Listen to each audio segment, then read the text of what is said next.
Today we're talking about one strategy that's often used to ensure that buyer's offer is the top in this competitive market, giving them that slight advantage edge. Stay tuned, we're talking Tips Tuesday.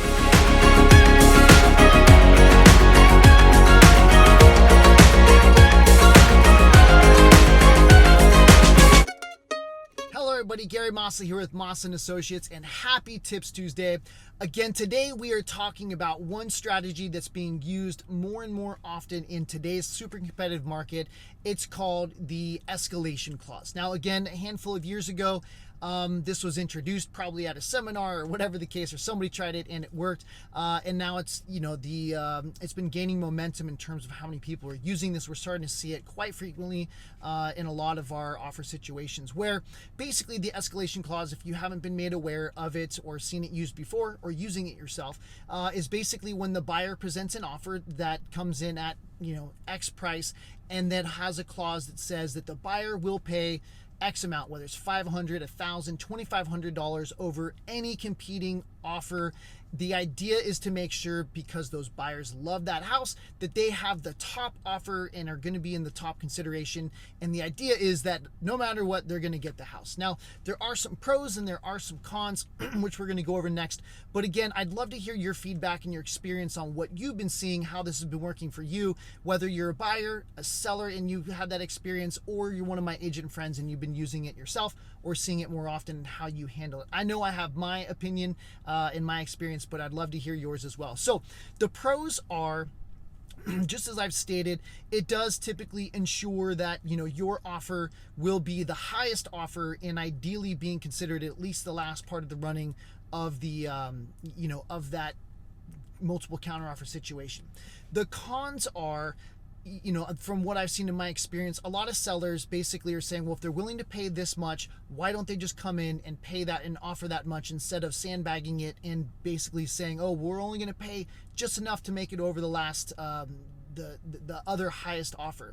The other con is, I found that buyers, if they get, sometimes we're seeing these prices being pushed up $100,000, $200,000, and the buyer's like, okay, I guess now I'm being forced to do that, and it's still way outside of their comfort zone or expectations, and so it creates a lot of buyer's remorse. Now, we've had to also include some clauses, like creating a backstop, like up to a certain amount, they'll pay over and above by X amount up to a certain cap, right? Just to make sure that we're not signing our buyers up for paying extraordinate amount of money over and above what they feel the home is worth, or what they're willing to pay.